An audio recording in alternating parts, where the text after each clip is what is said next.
Good morning everyone.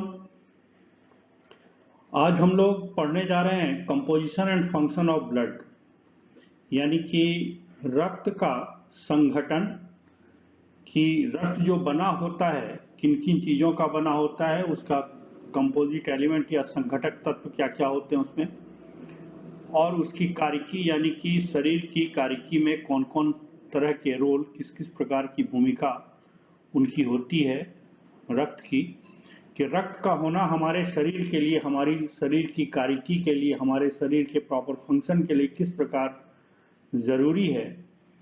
ये सारी बातें आज के लेक्चर में हम पढ़ेंगे। So let's start. ये ब्लड सिस्टम है, आप जानते हो। यहाँ पे आपको हार्ट नजर आ रहा है जो ब्लड की पंपिंग करता है पूरी बॉडी में, और पंपिंग का काम यहाँ के कुछ मसल्स होते हैं, काफ मसल्स, वो भी करते हैं। खास तौर से ब्लड को जब पैर के नीचे से ऊपर की तरफ प्रेस करना होता है तो ये काफ मसल्स काम आते हैं। जब आप चलते हो तो ब्लड जो है, ये पैर नीचे वाला जो ब्लड है, ये शरीर के ऊपर की तरफ पंप होता है। यहाँ पर आपको किडनी दिख रही है। ये किडनी जो है ब्लड को फिल्टर करने का काम करता है, और दो प्रकार की रक्त नलिकाएं होती हैं जिनको हम आर्टरी और वेन कहते हैं, द ब्लड वेसल्स। आर्टरीज को आप क्या कहते हो, धमनी, और वेन्स को कहते हैं शिराएं। ये जो ब्लू कलर की जितनी आपको दिख रही है, they are all the veins, और जो रेड कलर के जितने भी वेसल्स आपको दिख रहे हैं, they are all the arteries. इसी में ब्लड होता है। So blood is basically a connective tissue. आपने कई प्रकार के ऊतक पढ़े हैं, ठीक है। उसमें आपने उपकला कोशिकाएं पढ़ी हैं, संयोजी ऊतक पढ़ा है, पेशी ऊतक पढ़ा है, तंत्रिका ऊतक पढ़ा है। तो उसमें ये संयोजी प्रकार का ऊतक होता है, जिससे कनेक्टिव टिश्यू। और इसका जो शरीर में, मानव के जो पुरुषों में इसका जो वॉल्यूम होता है, इसकी मात्रा होती है 5 से 6 लीटर होती है, और महिलाओं में ये करीब करीब 4 से 5 लीटर होता है। इसका pH 7.4 यानी कि ये स्लाइटली अल्कलाइन होता है। कलर इसका रेड या ब्राइट रेड होता है, डार्क रेड होता है, और इसका जो स्वाद होता है थोड़ा नमकीन और मेटालिक टेस्ट का होता है। इसके 3 फंक्शन है, जैसे आप देख रहे हो। एक ट्रांसपोर्टेशन, यानी कि बहुत सारी चीजों का ट्रांसपोर्ट करता है, परिवहन करता है शरीर के एक से दूसरे हिस्से में। इसके बाद कई प्रकार के नियमन का कार्य शरीर में करता है। So many things are, so many physiological factors or the parameters are regulated in the body because of the blood। और उसके बाद प्रोटेक्शन का काम करता है। प्रतिरक्षा तंत्र जो हमारे शरीर का होता है, वो बेसिकली आपको पता होना चाहिए कि इट्स ब्लड बेस्ड। हमारे शरीर का जो इम्यून सिस्टम है, प्रतिरक्षा तंत्र है, वो रक्त के पर ही आधारित होता है। तो इसका जो ट्रांसपोर्टेशन वाला काम है, परिवहन का काम है, तो पहला ट्रांसपोर्टेशन इसका रेस्पिरेटरी होता है। अभी हमने रेस्पिरेटरी सिस्टम पढ़ के खत्म किया है, तो हमें पता है कि रेड ब्लड सेल्स और the erythrocyte are the main vehicles of the transport of oxygen and carbon dioxide. Beside that, carbon dioxide आप देखते थे कि प्लाज्मा में के द्वारा भी कैरी किया जाता था, लेकिन इसका जो इरिथ्रोसाइट या आरबीसी था, उसका मेन करियर हीमोग्लोबिन था, जो आरबीसी में पाया जाता है।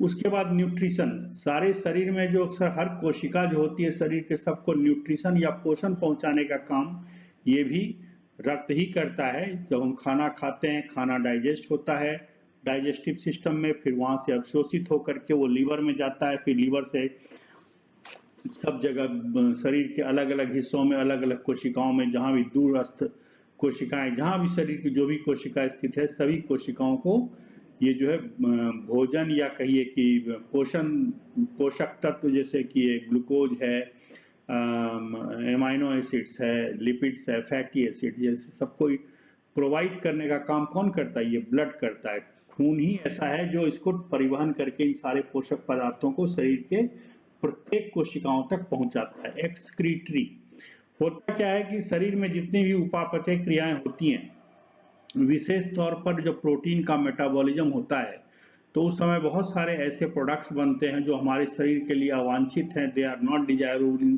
To be present inside our body.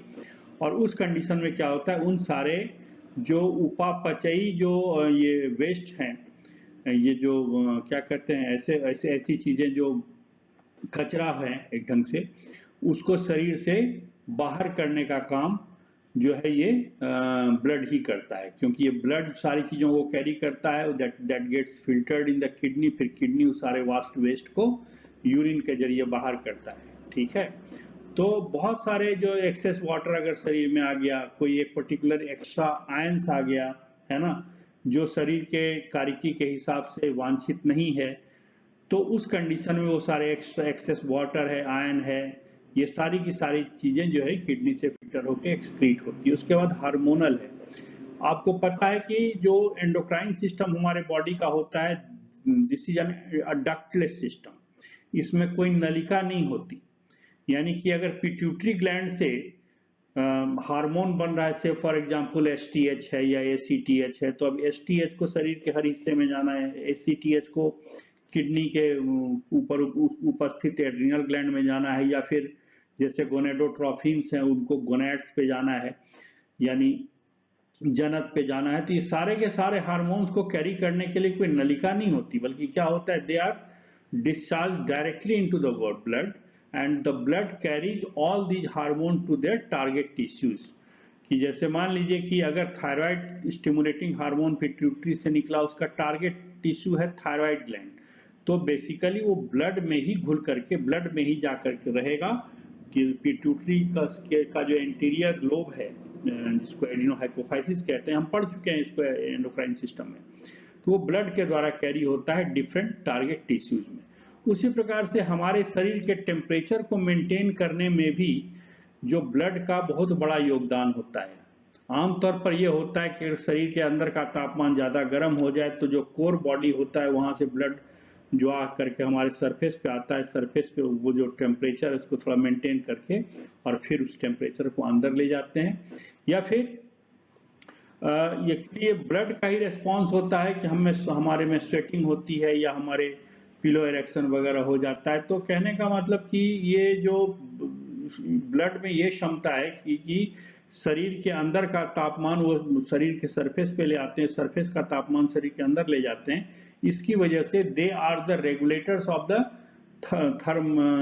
Thermal regulator, they are the regulators of the temperature of our body. और चूंकि हम लोग हिमोथर्मल एनिमल हैं, हमारे शरीर का टेम्परेचर हमेशा एक रेंज में मेंटेन होना चाहिए। For that condition the regulation of temperature is very very necessary. फिर इसमें ये देखिए प्रोटेक्शन का काम है। प्रोटेक्शन का काम एक तो क्लॉटिंग होता है, कि जैसे ही कहीं इंजरी हो गई, जख्म हो गया, तो उसमें क्या देखा जाता है कि ब्लड जो है वो अगर कहीं कट लग गया तो ब्लड के को ओपनिंग मिल गई बाहर निकलने की। अगर वो कट यूं रह जाएगा तो क्या होगा, शरीर का 4 लीटर 5 लीटर जो भी खून है वो सारा का सारा बह करके शरीर से निकल जाएगा, आदमी मर जाएगा। So in order to protect that, in order to save the person, save the body, वो क्या करता है, वहां पर ब्लड की क्लॉटिंग हो जाती है, which actually blocks the outgoing of the blood। वो शरीर के से बाहर जो ब्लड जाता है उसको वो रोक देता है। जो क्लॉटिंग मैकेनिज्म है ये सब आप जानते हो कि दिस इज वेरी इंपॉर्टेंट। और क्लॉटिंग कोई नहीं कर पाता तो एक बीमारी होती है हीमोफीलिया, उसका भी नाम आपने सुना होगा। उसी प्रकार से शरीर में होता क्या है कि आप यूं मानिए कि हर मिनट हर घंटे हमारे शरीर पर कई प्रकार के जो पैथोजेनिक ऑर्गेनिज्म है, रोग जनक जो माइक्रोब्स हैं, सूक्ष्मजीवी हैं या परजीवी हैं हमारे शरीर में, वो अटैक करते रहते हैं, कई शरीर के में अंदर प्रवेश करने में सक्षम हो जाते हैं। लेकिन हमारे शरीर में जो प्रतिरक्षा तंत्र है वो हमें इस प्रकार के सारे संक्रमणों से, सब प्रकार के इन्फेक्शन से और डिजीज से, बीमार पड़ने से बचाता है। And that actually the system is called a immune system. तो आपका जो 5वां यूनिट है इस पेपर का, उसमें पूरी की पूरी इम्यूनोलॉजी ही अपने को पढ़नी है, तो वहां हम इम्यून सिस्टम के बारे में और जानकारी प्राप्त करेंगे। बट आपको ये पता होना चाहिए कि all the cells which are responsible for performing the function of the immunity, जो हमारे प्रतिरक्षा के कार्यों को संपादित करने के लिए जितने प्रकार की कोशिकाएं होती हैं, सबकी सब खून में ही पाई जाती है, सबकी सब रक्त में ही पाई जाती है। सो ये प्रोटेक्शन का काम हुआ। फिर आप देखिए ये हमने कार्यकी तो मोटे तौर पर पढ़ ली, और बस यही कार्यकी है, कार्यकी का जिस्ट है जो आपको एग्जाम में लिखना भी है। तो अगर इतना आप पॉइंट वाइज लिख देंगे, सारी चीजें इसमें आ गई कि ब्लड जो जो कार्य करता है, ये सारी चीजें इसमें आ गई। अब हम देखते हैं what is the composition of blood, blood का संगठन क्या होता है। तो ब्लड में आप सबको पता है, आप पढ़ते आए हो कि blood is composed of the plasma, एक जो लिक्विड पदार्थ होता है, और दूसरा फॉर्म्ड एलिमेंट जिसमें कि सारे लिक्विड घुले हुए होते हैं, है ना। जैसे कि मान लीजिए कोई सपोज करो शरबत आप बना रहे हो, तो पहले पानी लेते हो, पानी में आप शक्कर डालते हो, नींबू डालते हो, जो भी डालते हो। तो कहने का मतलब पानी को आप प्लाज्मा मान लो और नींबू और शक्कर को आप फॉर्म्ड एलिमेंट मान सकते हो। लेकिन प्रॉब्लम यहाँ ये है कि पानी और नींबू और वो शक्कर तो दिखता नहीं है, लेकिन इसमें जो रक्त कोशिकाएं होती हैं वो उसमें घुली जरूर होती हैं, मतलब उसमें मिली जरूर होती हैं, लेकिन घुली हुई नहीं होती। ठीक है, तो आप यूं मान लीजिए कि कोई रेत है, रेत को आप पानी में घुला दीजिए, तो पानी जो है वो प्लाज्मा हो गया और रेत जो है वो फॉर्म्ड एलिमेंट हो गया। कुछ ऐसी ही कहानी रक्त की होती है। तो इसमें फॉर्म्ड एलिमेंट कौन कौन से होते हैं? They are some cells like erythrocyte. Erythrocyte, हम आरबीसी को इरिथ्रोसाइट कहते हैं। इरिथ्रो का मतलब लाल होता है, साइट्स मतलब कोशिकाएं, लाल रक्तकण की कोशिकाएं। ल्यूको मतलब सफेद, साइट मतलब कोशिकाएं। तो ल्यूकोसाइट डब्ल्यूबीसी हुआ, इरिथ्रोसाइट आरबीसी हुआ, और प्लेटलेट्स के बारे में आप जानते हो, इसको हम थ्रोम्बोसाइट्स भी बोलते हैं। Erythrocyte, leukocyte and thrombocyte. Erythrocyte का हमने देख लिया कि ऑक्सीजन ट्रांसपोर्ट में रोल है। ल्यूकोसाइट व्हाइट ब्लड सेल्स हम सारे जानते हैं कि डिजीज से लड़ने में काम आता है, this provides the immune defence.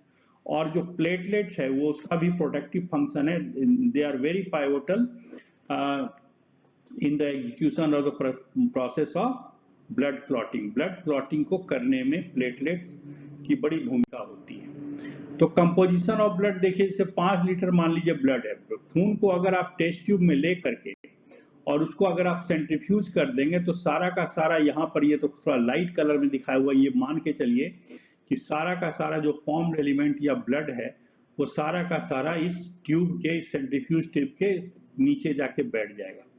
और ऊपर एक थोड़ा सा फजी सा कोट रहेगा, ये भी नॉर्मली दिखता नहीं है। और ऊपर कुछ आपको स्ट्रॉ कलर का एक हल्का पीला कलर का एक लिक्विड मिलता है। तो ये जो हल्का पीला कलर का लिक्विड दिख रहा है ना, ये है प्लाज्मा।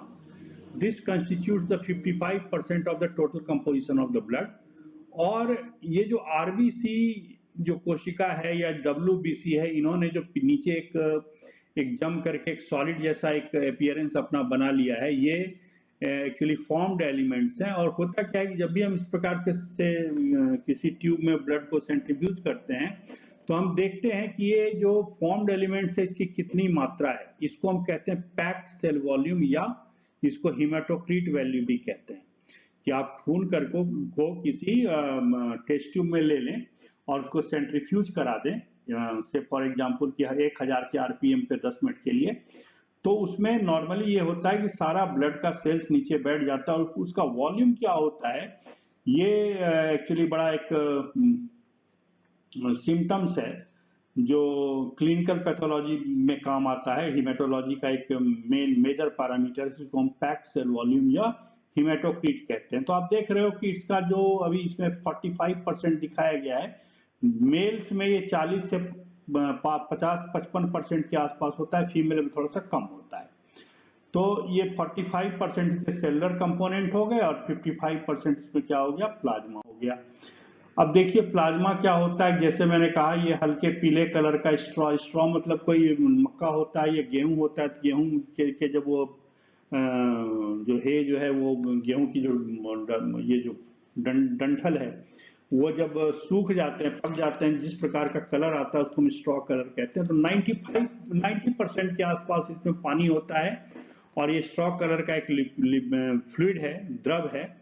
इसमें प्रोटीन इसका बल्क बनाता है। जो प्लाज्मा में मेन जो इसका कंपोनेंट होता है वो बहुत भारी आकार के प्रोटीन होते हैं। और नॉर्मली ये क्या होता है कि ये आरबीसी डब्ल्यूबीसी, तो ये क्या होता है कि ये प्रोटीन जो होता है, खून किसी भी सिंपल मेम्ब्रेन के उससे निकल सकता है, लेकिन ये जो ये बड़े साइज के प्रोटीन्स होते हैं, they are the big sized protein molecules, ये बाहर नहीं निकलते। और ये एक्चुअली खास तौर से जैसे एल्बुमिन है, तो एल्बुमिन जैसे मान लीजिए कि ये जो किसी भी ब्लड का जो ऑस्मोटिक प्रेशर है उसको बनाने में ये एल्बुमिन मदद करता है। ठीक है। एल्बुमिन जो है वो उसका ऑस्मोटिक प्रेशर बनाने में मदद करता है और ये लीवर में बनता है। और ग्लोबिन जो होता है, जैसे जितने भी आपने एंटीबॉडीज का नाम सुना होगा, एंटीबॉडीज को हम कहते हैं इम्यूनोग्लोबुलिन्स। ये ग्लोबुलिन्स बेसिकली एंटीबॉडी बनाने के काम में आते हैं, so they are very important for immune system और बॉडी। तो 60% के आसपास एल्बुमिन होता है। इसकी मात्रा ज़्यादा घट बढ़ जाती है, खासतौर से अगर प्रेगनेंसी के टाइम में तो प्रॉब्लम हो जाती है। ग्लोबिन्स आप देख रहे हैं, फाइब्रिनोजन है या फिर एक थ्रोम्बिन करके प्रोटीन होता है, ये ब्लड क्लॉटिंग में काम आते हैं। उसी प्रकार से कुछ न्यूट्रिएंट्स हैं, जैसे मैंने कहा कि न्यूट्रिएंट का सप्लाई ये ब्लड करता है। तो न्यूट्रिएंट्स कौन कौन से हो गए? एमाइनो एसिड्स हैं, ग्लूकोज है, वसा, फैटी एसिड है, कोलेस्ट्रॉल है। ये सारे जो पदार्थ हैं ये ब्लड के द्वारा कैरी किए जाते हैं। उसके अलावा कुछ इलेक्ट्रोलाइट्स होते हैं। इलेक्ट्रोलाइट जो होते हैं वो हमारे रक्त के ऑस्मोलैरिटी को बनाने में, या हमारे जो क्या कहिए, हर एक सेल का अपना एक इलेक्ट्रिक पोटेंशियल होता है, उसको मेंटेन करने में काम आते हैं। कैल्शियम के तो खैर सारे इतने फंक्शन है, न पोटेशियम के, ये सारा हम पढ़ेंगे जब हम, या आप पढ़ा भी है अपन ने, खास तौर से जब हम ये एड्रीनल ग्लैंड पढ़ रहे थे, तो वहाँ हमने देखा था कि सोडियम और पोटेशियम को कैसे मेंटेन किया जाता था, उसके लेवल को उसके लेवल को कैसे मेंटेन किया जाता था रेनिन एंजियोटेंसिन सिस्टम द्वारा। ये हम पढ़ा चुके हैं आपको। मैग्नीशियम का बहुत रोल होता है। ये हाइड्रोजन जो है ये पीएच को कंट्रोल करता है। क्लोराइड है, ये बाइकार्बोनेट है, फॉस्फेट है। These all ions are very valuable and they are the electrolytes and been carried by the blood। उसके बाद भी जैसे मैंने कहा कि सारे जो मेटाबॉलिक वेस्ट होते हैं, जो उपापचय की क्रिया द्वारा बनने वाले कुछ उत्सर्जी पदार्थ होते हैं, वो भी ब्लड में ही कैरी होते हैं जब तक कि उसको फिल्टर नहीं कर दिया जाए किडनी में। तो ये पदार्थ हैं urea, creatinine, uric acid, bilirubin. Bilirubin आपको पता है कि जो आरबीसी की एक लाइफ होती है, आरबीसी जब डिस्ट्रॉय होता है तो बिलिरुबिन नाम का एक वर्णक बनाता है। ये हमने आपको डाइजेस्टिव सिस्टम में पढ़ाया था। उसी प्रकार से गैसेस, अभी हम रेस्पिरेटरी सिस्टम पढ़ा है तो हमने देखा ऑक्सीजन है, कार्बन डाइऑक्साइड है, नाइट्रोजन, ये सारे कैरी होते हैं। उसके अलावा हार्मोन्स हम आपको बता चुके हैं कि दो प्रकार के होते हैं। तो खास तौर से कुछ तो प्रोटीनस होता है, कुछ स्टेरॉइड होता है। अब आमतौर पर क्या होता है कि ये हार्मोन जो होते हैं किसी दूसरे प्रोटीन के द्वारा बाइंड होकर के भी कैरी किए जाते हैं। तो ये सारे के सारे जो हार्मोन्स हैं वो कैरी होते हैं। उसके अलावा क्लॉटिंग फैक्टर्स इसमें पाए जाते हैं। क्लॉटिंग फैक्टर्स भी करीब उसमें क्लॉटिंग की क्रिया में करीब 14-15 तरह के फैक्टर्स लगते हैं, और वो हम पढ़ेंगे अभी जब क्लॉटिंग का पढ़ेंगे सिस्टम। ठीक है, तो उसमें भी करीब आप ये मान के चलिए कि करीब 1 दर्जन प्रोटीन्स होते हैं। और प्लाज्मा में से अगर हम क्लॉटिंग फैक्टर्स को निकाल दें तो वो एक चीज बनती है जिसको हम कहते हैं सीरम। जैसे सीरम बनाने का तरीका मैं आपको ये बता रहा हूं, उसको आप ध्यान में हमेशा के लिए रख लीजिए कि how can be prepare a serum. ये खास तौर से जो इम्यूनोलॉजी की स्टडी होती है वहाँ सीरम का बहुत काम आता है, क्योंकि सारे के सारे जो एंटीबॉडीज हैं जो हमारे शरीर में किसी प्रकार के इन्फेक्शन से लड़ते हैं, they all reside in the serum part of the blood. ठीक है, तो आप यूं समझिए कि जैसे ब्लड ले लीजिए, आप किसी भी बर्तन में, पेट्री डिश में ले लो, टेस्ट ट्यूब में ले लो, किसी चीज में ले लो, किसी का ब्लड निकाल करके let it coagulate by itself, इसको अपने आप इसका थक्का जमने दो। और एक बार जब उसमें कोगुलेशन की या स्कंदन की क्रिया हो गई, थक्का जमने की क्रिया हो गई, तो उसके बाद जो है ना उसको आप सेंट्रीफ्यूज कर लीजिए। उससे क्या होगा कि सारे के सारे क्लॉटिंग फैक्टर्स थक्के के साथ जो फॉर्म्ड एलिमेंट है उसके साथ नीचे बैठ जाएंगे, और प्लाज्मा में से क्लॉटिंग फैक्टर बाहर निकल गया। So the rest of the part of the plasma is serum. अगर हम ब्लड को दो तरह से, दो चीजें हो सकती है। देखिए, ब्लड को सेंट्रीफ्यूज करने के पहले आप दो काम कर सकते हैं। एक तो उसमें कुछ एंटी क्लॉटिंग फैक्टर मिला दीजिए, जैसे हिपेरिन है, ये हिरुडीन है, ये सब कुछ ऐसे पदार्थ हैं जो आप रक्त में मिला दीजिए ना, तो उसका क्या होगा, क्लॉटिंग नहीं होती। तो अगर आपने ब्लड को सेंट्रीफ्यूज करने के पहले एंटी कोगुलेंट मिला दिया तो फिर क्या होगा कि जब वो सारा का सारा जो पैक्ड वॉल्यूम नीचे आएगा, जो फॉर्म्ड एलिमेंट नीचे सेटल करेंगे ट्यूब में, तो उसमें क्या होगा कि क्लॉटिंग फैक्टर नहीं जाएगा, क्लॉटिंग फैक्टर रह जाएगा। तो उस कंडीशन में जो ऊपर जो फ्लूइड बचा था अभी टेस्ट ट्यूब में हमने आपको दिखाया था, वो प्लाज्मा था। लेकिन अगर आपने ब्लड को क्लॉट करने दिया पहले और फिर उसमें सेंट्रीफ्यूज किया, उसके बाद जो ऊपर जो द्रवीय पदार्थ बचेगा ना, that would be called serum.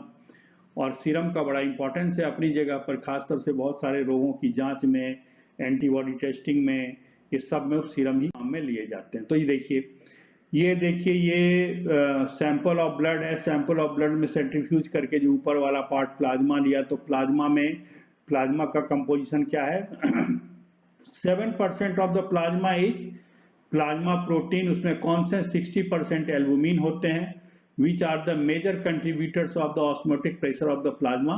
Plasma का जो ऑस्मोटिक प्रेशर है, जिसको हम क्या कहते हैं, परासरण दाब कहते हैं, उसको मेंटेन करने में एल्बुमिन का बड़ा योगदान होता है। Beside that they are also the transporters of lipid and steroid hormone. Hormone मैंने दो तरह के बताए थे, स्टेरॉइड और प्रोटीनस हार्मोन। तो स्टेरॉइड हार्मोन या लिपिड को कैरी करने में ये एल्बुमिन नाम का जो प्रोटीन है, इसका बड़ा योगदान होता है। ग्लोबिन्स के बारे में मैंने बताया आपको कि they are also the carriers of the hormones, particularly proteinous hormone. उसके बाद वो आयंस को कैरी करते हैं, और इम्यून सिस्टम में इसका रोल है ही है, क्योंकि all the antibodies, the structure of all the antibodies comprises the globin in itself. इसीलिए इसको हम, जो जितने एंटीबॉडीज हैं उसका जो टेक्निकल नाम है, उसको हम इम्यूनोग्लोबुलिन्स कहते हैं। फाइब्रिनोजन के बारे में हमने आपको बता दिया कि this is the important component of the clotting system. हमारे शरीर में रक्त का थक्का जमना है तो उसके लिए फाइब्रिनोजन आवश्यक है। उसके अलावा कुछ दूसरे रेगुलेटरी प्रोटीन्स होते हैं, कई प्रकार के एंजाइम्स हैं, ना प्रो एंजाइम्स हैं, ना हार्मोन्स हैं। They all are the regulatory proteins. और हार्मोन तो आपको पता है कि they are the major regulator of the body system. तो सारे के सारे हार्मोन्स ही वो कैरी कर रहा है। तो इन that way though hormones are also the regulatory protein. ये करीब लेस देन 1% होते हैं। उसके बाद जो दूसरे सॉल्यूट्स प्लाज्मा में होते हैं वो तो फॉर्म्ड एलिमेंट्स होते हैं, है ना। सॉरी, प्लाज्मा में फॉर्म्ड एलिमेंट तो अलग हो गया प्लाज्मा से। प्लाज्मा में और क्या चीजें होती हैं, एक तो इलेक्ट्रोलाइट्स होती है। ये क्या होते हैं कि नॉर्मल एक्स्ट्रा सेलुलर फ्लूइड जो होता है, जो किसी भी सेल की एक्टिविटी को बनाए रखता है, उस अगर ये ऑस्मोलैरिटी या जो इलेक्ट्रोलाइट सोडियम पोटेशियम का सही ढंग से कंपोजिशन या सही रेंज में ये मेंटेन नहीं किए जाएंगे, तो कोशिकाएं रप्चर करने लग जाएंगी बॉडी की। ठीक है, तो ये कोशिकाओं का या बॉडी फ्लूइड्स का ऑस्मोटिक प्रेशर को मेंटेन करने में काम आता है। और जो जो इलेक्ट्रोलाइट्स, इसकी बात हम अभी पिछले स्लाइड में कर चुके हैं। ऑर्गेनिक न्यूट्रिएंट्स, ये बहुत सारे ऐसे न्यूट्रिएंट्स हैं, जैसे से फॉर एग्जांपल ग्लूकोज है, लिपिड है, वो एटीपी प्रोडक्शन में काम आता है, ग्रोथ में काम आता है, कोशिकाओं के मेंटेनेंस में काम आता है। उसके बाद कोलेस्ट्रॉल है, इसका अपना रोल है। कोलेस्ट्रॉल से बहुत सारे हार्मोन्स बनते हैं, कार्बोहाइड्रेट्स हैं, एमिनो एसिड्स है। These are the nutrients, organic nutrients ये कैरी किए जाते हैं। वो सारे के सारे प्लाज्मा में घुले होते हैं। और ऑर्गेनिक वेस्ट जो हमने कहा, यूरिया, यूरिक एसिड वगैरह, अमोनिया, ये सारे के सारे प्लाज्मा में ही घुले होते हैं।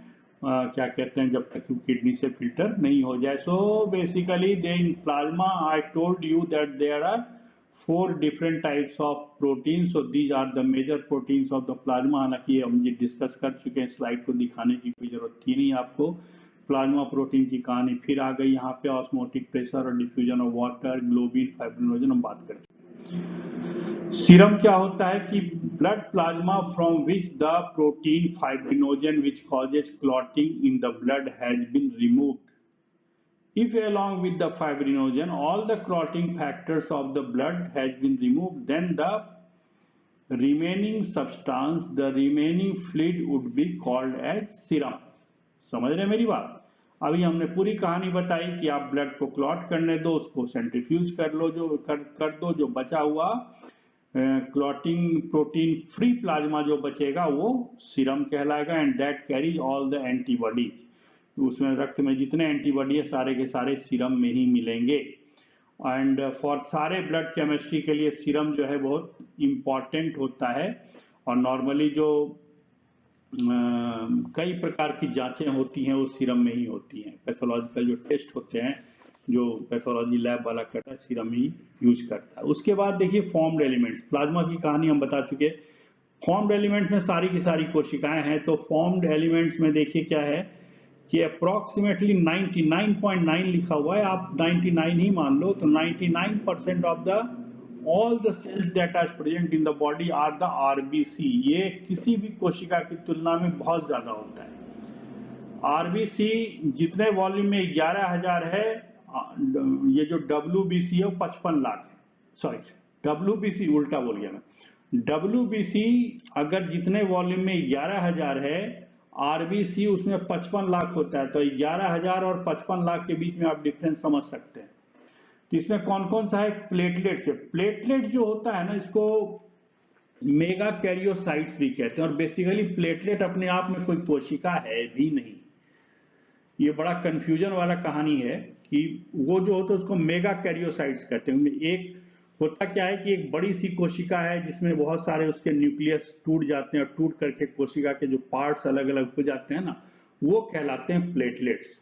तो एक्चुअली जब हम इम्यून सिस्टम पढ़ेंगे 5वें यूनिट में, तो वहां हम प्लेटलेट्स की और कहानी हम आपको बताएंगे, या फिर पर्टिकुलरली जब क्लॉटिंग फैक्टर भी पढ़ेंगे इसके बाद। तो प्लेटलेट्स की, प्लेटलेट बेसिकली एक कंप्लीट सेल जैसा कुछ नहीं है। They are the fragment of a bigger cell carrying some nuclear part. ठीक है, तो ये प्लेटलेट्स है। उसके बाद देखिए कि यहाँ पर WBC या व्हाइट ब्लड सेल्स बने हुए हैं। यहाँ आप देखिए इसके जो न्यूक्लियस है, न्यूक्लियस का कैसा एक क्या कहते हैं,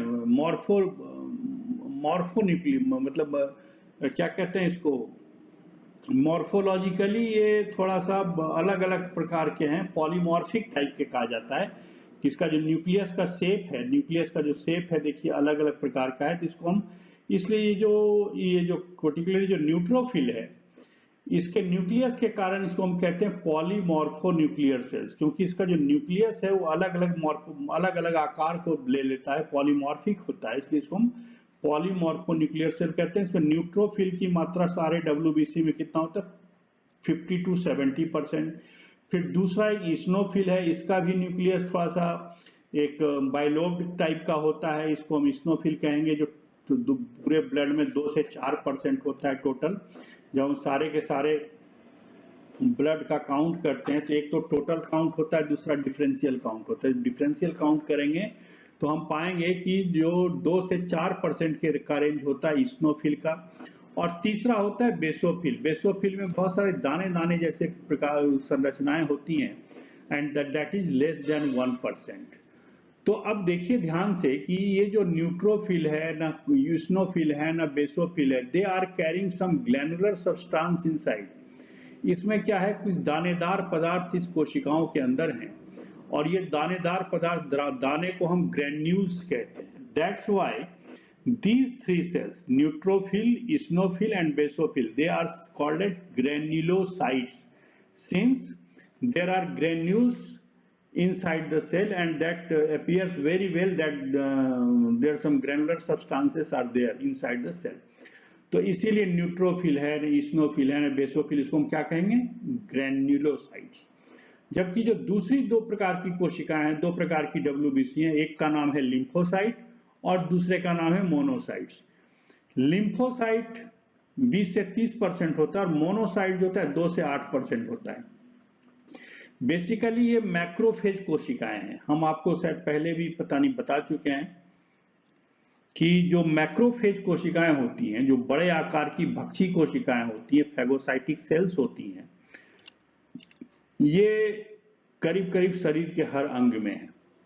जैसे अगर ये ब्लड में है तो इसको हम मोनोसाइट कहेंगे, अगर ये लीवर में है तो इसको हम कुफर सेल कहेंगे, किडनी में है तो इसको मैसेंजियल सेल कहेंगे, कनेक्टिव टिश्यू में है तो इसको हम हिस्टियोसाइट कहेंगे, न्यूरल टिश्यू में है, ब्रेन में है, नर्वस टिश्यू में है तो इसको हम क्या कहेंगे? माइक्रोग्लिया कहेंगे। और अगर ये लंग्स में है तो उसको हम एल्वियोलर मैक्रोफेज कहते हैं। तो कहने का मतलब कि ये सारे के सारे मैक्रोफेज अलग अलग हैं, कोशिकाएं एक ही हैं, लेकिन वो जिस टिश्यू में है उसके लोकेशन के हिसाब से उसका नाम बदल जाता है। सो The macrophages that are found in the blood are called as monocyte, ठीक है। और इसका जो ये जो कोशिकाएं बनाई हुई हैं इन्हें रिलेटिव साइज में है। दूसरी बात आरबीसी को देखिए, आरबीसी बेसिकली एक है तो एक गोल सी संरचना, लेकिन आगे पीछे से ना ये थोड़ा सा कनकेव है, यानी कि अवतल है, अवतल दर्पण दो, बीच में धसा हुआ हो और साइड में उभरा हुआ हो, ये कनकेव होता है। तो ये बाई कनकेव स्ट्रक्चर है।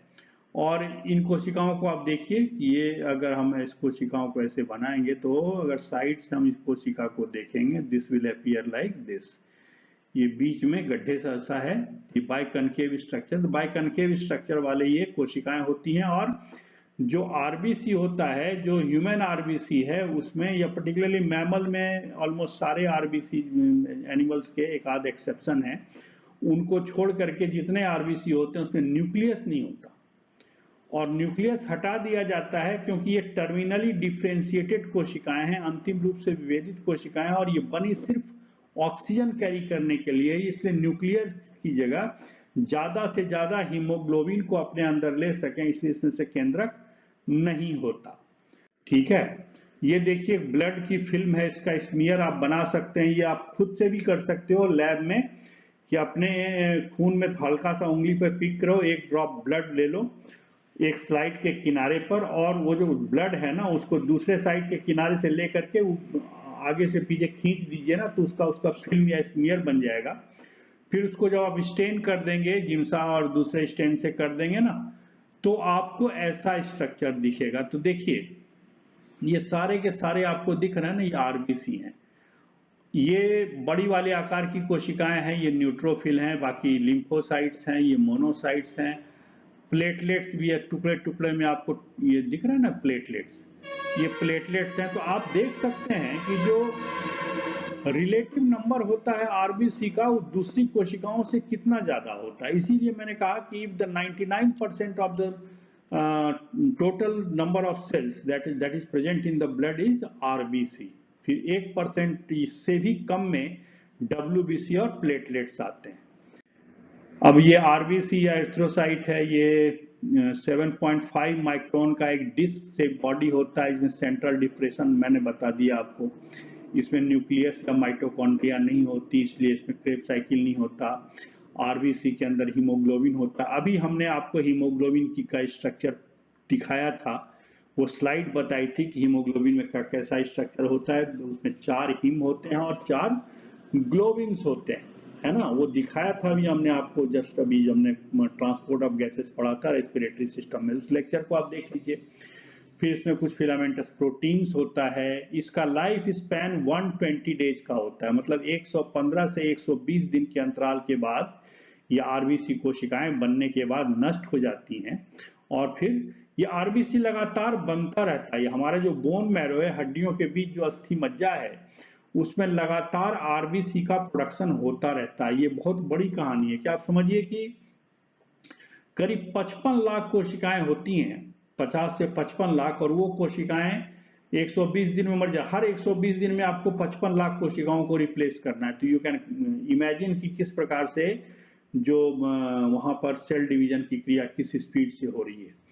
Older erythrocytes are removed from the circulation by phagocytic cell in the liver. Liver के फैगोसाइटिक सेल्स उसको खा जाते हैं और फिर उससे वर्णक बन जाता है स्प्लीन या बोन मैरो में, और उससे फिर वही वर्णक बन जाता है बिलिरुबिन, बिलिरुबिन। अगर मैंने बताया था आपको डाइजेस्टिव सिस्टम पढ़ रहे हैं। तो ब्लड सेल देखिए, हीमोग्लोबिन पाया जाता है, उसमें हीम होता है, ग्लोबिन, ये सब कहानी तो हम जानते हैं। Average red blood cell cubic mm in, ये आगे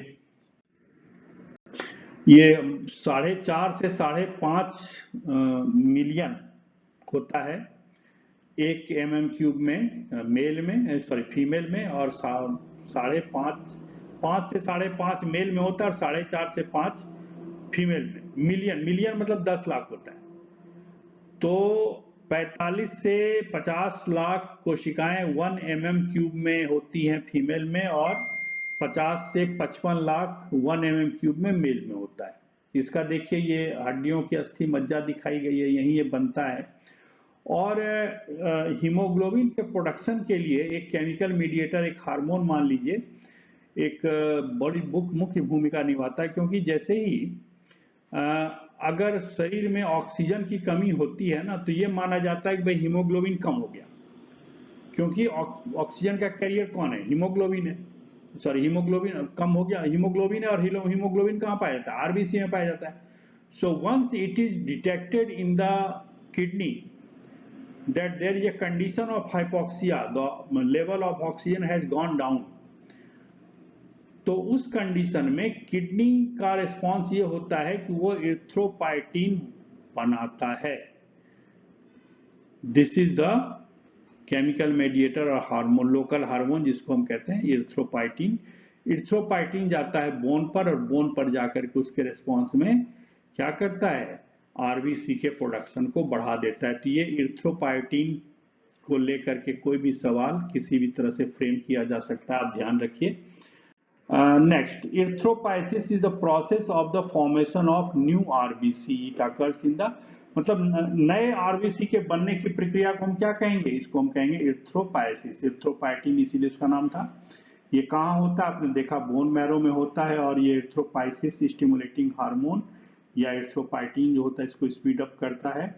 और ये कैसे बनता है ये देखेंगे। देखिए, ये जो कुछ प्रोजेनिटर सेल्स होते हैं, होता क्या है कि कुछ प्रोटो इरिथ्रोब्लास्ट एक कोशिका होती है, जिससे वर्चुअली हर प्रकार के कोशिका, डब्ल्यूबीसी, आरबीसी और प्लेटलेट, सारे का निर्माण वहीं से शुरू होता है, लेकिन तीनों की फिर लाइन अलग अलग हो जाती है। प्रोजेनिटर सेल्स तो एक होते हैं, 3 लाइन अलग अलग चलती है, एक डब्ल्यूबीसी बनाएगी, एक आरबीसी बनाएगी, एक प्लेटलेट बनाएगी। तो जिसका पहला स्टेज है pro erythroblast, proto erythroblast, pro erythroblast, उसमें फिर इरिथ्रोब्लास्ट बनेगा, फिर बेसोफिलिक इरिथ्रोब्लास्ट बनेगा, फिर पॉलीक्रोमेटिक इरिथ्रोब्लास्ट बनेगा, फिर नॉर्मोब्लास्ट बनेगा, फिर रेटिकुलोसाइट बनेगा। रेटिकुलोसाइट जो है later it matures into the RBC, और उसमें से न्यूक्लियस को निकाल दिया जाता है। तो नॉर्मोब्लास्ट तक तो न्यूक्लियस रहता है। नॉर्मोब्लास्ट के बाद जब रेटिकुलोसाइट बनता है तो न्यूक्लियस बाहर कर दिया जाता है। These are the stages of the erythropoiesis, the formation of RBC in the bone marrow. उसके बाद देखिए एंटीजेंस। एंटीजेंस जो होते हैं जिसकी वजह से कि इम्यून रिएक्शन होता है, जैसे हम कहते हैं कि भाई मेरा ब्लड ग्रुप है बी प्लस, आप कहोगे मेरा है ए प्लस, कोई कहेगा ए माइनस, कोई कहेगा ए बी प्लस, कोई कहेगा ओ प्लस, ओ माइनस। ये जो ब्लड ग्रुप होते हैं वो ब्लड ग्रुप इसलिए होते हैं कि ब्लड के जो खासकर आरबीसी जो होता है उसके मेम्ब्रेन पर कुछ ओलिगोसैकेराइड होता है, 2-4 शुगर मॉलिक्यूल होते हैं उसके मेम्ब्रेन के प्रोटीन से लगे हुए। अब वो शुगर मॉलिक्यूल का कंपोजिशन अलग अलग होने से वो अलग अलग प्रकार के एंटीजन होते हैं, और जिसके आरबीसी में जो भी वो एंटीजन पाया जाता है उसके हिसाब से हम उसका ग्रुप करते हैं। तो ये हम अभी नेक्स्ट में जब ब्लड टाइपिंग पढ़ेंगे तो और बताएंगे आपको। आरबीसी का साइटोप्लाज्म होता है, उसमें ग्लाइकोलिसिस से ऊर्जा का निर्माण होता है, उसमें उसको शरीर के अंदर का समस्थैतिकी या हेमोस्टेसिस मेंटेन करने के लिए, और ये हमने एनारोबिक ग्लाइकोलिसिस से होता है। आरबीसी का जो मेन फंक्शन है वो क्या है ये आप हम सब जानते हैं, no need to repeat that again, right. उसके बाद ल्यूकोसाइट्स के अंदर न्यूक्लियाई होता है, अजीब अजीब आकार के न्यूक्लियाई होते हैं। माइटोकॉन्ड्रिया होता है जो एमीबाइट फैशन में मूव करता है। ल्यूकोसाइट जो है तो होता तो बड़ा है, लेकिन वो एकदम एक्सक्वीज कर सकता है, सिकुड़ सकता है किसी भी कैपिलरी के वॉल में मूव करने के लिए। जैसे जहां पर इन्फेक्शन होता है, मान लीजिए कि ये एक कैपिलरी है, कैपिलरी में ये इंडोथीलियल सेल्स लगा हुआ है, ठीक है। कैपिलरी की जो दीवार है वो एंडोथीलियल सेल्स की बनी हुई है। अब मान लीजिए कि यहाँ पर कोई डब्ल्यूबीसी, अब डब्ल्यूबीसी का आकार ये है, लेकिन फिर भी क्या होगा कि वो इसमें से एक्सक्वीज करके इधर से इधर आ जाएंगे। तो ये होता है, खासतौर से इन्फ्लेमेशन होता है। जब हम आप इम्यूनोलॉजी पढ़ाएंगे तो हम आपको बताएंगे। आपको ये बोन मैरो में बनता है और स्प्लीन में पाया जाता है। ये वैसे डब्ल्यूबीसी तो पूरे ब्लड में ही पाया जाता है, लेकिन कुछ तो बोन मैरो में बनते हैं, कुछ थाइमस में मैच्योर होते हैं, और इन सब का डिस्ट्रक्शन स्प्लीन में होता है जो WBC है। आपने देखा था कि जो RBC का डिस्ट्रक्शन लीवर में होता था। इसका टोटल नंबर जो है 4000 से 11000 mm3, मतलब 1 मिलीमीटर लंबा, 1 मीटर चौड़ा, 1 मीटर ऊंचा। ये जो क्यूबिक स्ट्रक्चर बनेगा ना, घन मिलीमीटर में जो आकार है उसमें 4 से 11000 के आसपास पाए जाते हैं। 2 प्रकार के WBC हम बता चुके हैं आपको, ग्रेनुलोसाइट और एग्रेनुलोसाइट। फिर देखिए ल्यूकोसाइट का क्या है, इसको WBC कहते हैं। ये फॉरेन सब्सटेंस या एंटीजन को डिस्ट्रॉय करते हैं। ग्रेनुलोसाइट से ग्रेनुलोसाइट होता है। ग्रेनुलोसाइट्स में क्या हो गया, न्यूट्रोफिल, इस्नोफिल, बेसोफिल। जो एग्रेनुलोसाइट में है क्या, मोनोसाइट्स और लिम्फोसाइट। तो न्यूट्रोसिल्स का काम बैक्टीरिया को डिस्ट्रॉय करना। ये एक्चुअली जो WBC का जो फंक्शन है ना, इसके बारे में डिटेल में हम आगे पढ़ेंगे। फिलहाल चूंकि हम ब्लड का कंपोजिशन पढ़ रहे हैं, इसलिए मैं ज्यादा इस पे डिस्कस नहीं कर रहा हूं। तो बैक्टीरिया लाइक जो एंटीजेंस हैं उसको समाप्त करने में न्यूट्रोफिल की बड़ी भूमिका होती है, और ज्यादातर जो इन्फेक्शस एजेंट हैं, इन मासे जिसको कहते हैं, वो बैक्टीरिया ही होता है। तो न्यूट्रोफिल की बड़ी भूमिका है, और कई प्रकार से बैक्टीरिया को oxygen dependent, oxygen independent process से किल करते हैं, वो हम पढ़ेंगे। फिर इस्नोफिल, जब भी आपके शरीर में कोई इन्फेक्शन होता है तो आप ये जानिए कि अगर इस्नोफिल पर्टिकुलर ज्यादा बढ़ता है, और ये सारी जो WBC है बढ़ जाती है। अगर शरीर में WBC बढ़ा हुआ है, आपने ब्लड की जांच कराई और पता चला WBC बढ़ा हुआ है, इसका सिंपल सिग्नल है you are infected with some antigen या or some microbes or any parasite. अगर आप में संक्रमण है तभी WBC बढ़ेगा। जैसे कि WBC क्या है, वो रक्षा के हथियार हैं शरीर में। अगर किसी घर में देखो बहुत सारे हथियार रखे हुए हैं, तो ये मान के चलो कि उस घर पे खतरा है। कंडीशन वही है कि अगर WBC बहुत सारे शरीर में है, it simply means that the body is undergoing through some kind of severe infection, right. तो अब इस्नोफिल है, ये 2 से 4% होंगे, न्यूट्रोफिल 50 से 70। ये बड़े आकार के जो पैरासाइट्स होते हैं ना, जैसे कोई मान लीजिए प्रोटोजोअन है या हेलमिंथ के जो पैरासाइट हैं बड़े वाले आकार के, वो सबको किल करने का काम इस्नोफिल करता है। बेसोफिल जो होता है उसमें एक पदार्थ, ये बेसोफिल जब मैंने आपको स्ट्रक्चर दिखाया था, उसमें आपको कुछ गोल गोल बैलून जैसे स्ट्रक्चर दिख रहे थे, उसमें हिस्टामिन नाम का एक पदार्थ भरा होता है। And histamine is the chemical mediator which actually brings out the hyper sensitivity reaction, जिसको हम एलर्जी भी कहते हैं। तो एलर्जी क्रिएट करने वाला जो हिस्टामिन है वो बेसोफिल में पाया जाता है। तो बेसोफिल से बेसिकली हाइपर सेंसिटिविटी या एलर्जिक रिएक्शन होता है। हालांकि इसका एक भाई और होता है, इसको मास्ट सेल कहते हैं, वो भी ब्लड में ही पाया जाता है, जो एलर्जिक रिस्पॉन्स पैदा करता है। तो ये देखिए, ये न्यूट्रोफिल की संरचना आपको दिख रही है ना। इसलिए इसको चूंकि अलग अलग प्रकार के न्यूक्लियस आपको दिख रहे हैं, that's why it is called as polymorphonuclear cells, PMN cells कहा जाता है। इस्नोफिल देखिए, इसका भी आकार देख लीजिए आप। फिर ये मोनोसाइट्स हैं। फिर ये बेसोफिल्स हैं। बेसोफिल के अंदर देखो कुछ दाने दाने जैसा बैलून जैसा स्ट्रक्चर दिख रहा है। ये लिम्फोसाइट्स हैं। लिम्फोसाइट 2 प्रकार के होते हैं, B लिम्फोसाइट और T लिम्फोसाइट। और B लिम्फोसाइट्स जो होते हैं वो तो ये दोनों ही जो हैं एक्चुअली एक्वायर्ड इम्यून सिस्टम के पार्ट हैं। और एक जो उसमें कहलाता है वो